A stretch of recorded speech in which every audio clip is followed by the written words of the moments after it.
साथ चलो मैं तुम्हें वहां लेकर चलूंगा। दोस्तों, साथ चलो मैं तुम्हें वहां लेकर चलूंगा, ये मेरा स्टेटमेंट नहीं है, ये नासा का स्टेटमेंट है। अमेरिका ने फिर से 20वीं सदी के बाद फिर से 21वीं सदी में चांद पर कदम रखने का मिशन बनाया। जी आप सही सुन रहे हो, उस मिशन का नाम आर्टेमिस मिशन है।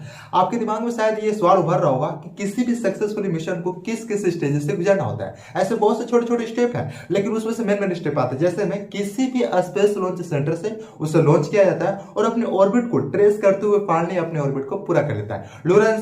लूनर असेंट यानी स्पेसक्राफ्ट का मून पर लैंडिंग करना होता है। थर्ड नंबर पर आता है lunar surface operation. Fourth number पर लूनर डिसेंट और फिफ्थ नंबर पर कोलंबिया इन लूनर ऑर्बिट। और अंतिम लास्ट में रिटर्न होकर स्प्लैश डाउन और क्वारंटाइन कर लिया जाता है। वापस आता है आर्टेमिस मिशन पर, लेकिन इससे पहले जर्नी टू द मून के बारे में थोड़ी सी जानकारी जान लेते हैं। टेक्नोलॉजी कंपटीशन की शुरुआत वर्ल्ड वार से शुरू हुई थी। इस समय सोवियत संघ ने अर्थ के परिक्रमा करने वाले यूरी गंगारिन द्वारा पहला देश बना था।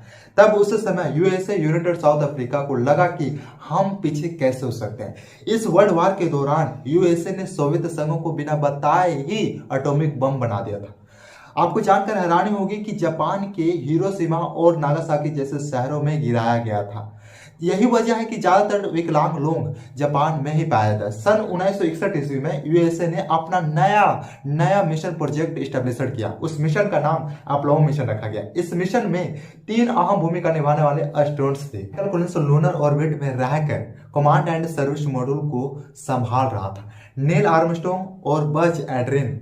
अपोलो लूनर मॉड्यूल को 20 जुलाई 1969 ईस्वी को सक्सेसफुली चांद पर लैंडिंग कर लेता है। अमेरिकन फ्लैग चांद पर फहरा देता है। यह सक्सेसफुली मिशन सफल रहा और तीनों अंतरिक्ष यात्री वापस पृथ्वी पर आ पहुंचे। यह सिलसिला 1972 तक नासा ने 6 मानव सहित और कई मानव रहित अंतरिक्ष यान पर भेज चुके हैं। 12 अगस्त 1976 से 14 दिसंबर 2013 तक कोई यान चंद्रमा पर नहीं गया। अब हम आर्टेमिस प्लान पर वापस आते हैं। जनरली नासा ने इस मिशन को 3 स्टेज में बांटा। पहला आर्टेमिस 1, सेकेंड आर्टेमिस 2 और थर्ड आर्टेमिस 3। आर्टेमिस 1 मिशन जो मानव रहित है। इस मिशन में launching rocket space launch system SLS और ओरियन स्पेस क्राफ्ट को कैनेडी स्पेस सेंटर से 16 नवंबर 2022 को लॉन्च किया जाता है। इसमें एक इंटरेस्टिंग फैक्ट यह है कि पृथ्वी से चंद्रमा पर पहुंचने में लगभग 3 दिन का समय लगता है, पर आर्टेमिस 1 मिशन का duration unofficially 25 days 10 hours 55 minutes 50 seconds का था। लेकिन एक्चुअल में 25 डेज 10 आवर्स 3 मिनट्स में 1.3 मिलियन माइल्स यानी 2.1 मिलियन किलोमीटर दूरी तय किया। अब हम आते हैं आर्टेमिस सेकेंड मिशन टॉपिक पर। यह मिशन के साथ क्रूड फ्लाइट यानी मानव सहित स्पेस क्राफ्ट रहेगा। इस यान में 4 यात्री होंगे। यह ऐसा जनरेशन रहेगा जो अपोलो मूवमेंट्स के जनरेशन के नाम से जाना जाएगा। नासा की माने तो इस मिशन के अंतर्गत कुछ एक्सप्लोरेशन जैसे मून की फोटो खींचना और सेंसिटिविटी की टेस्ट किया जाएगा। यह मिशन 2024 में होगा। और लास्ट आर्टेमिस 3rd मिशन।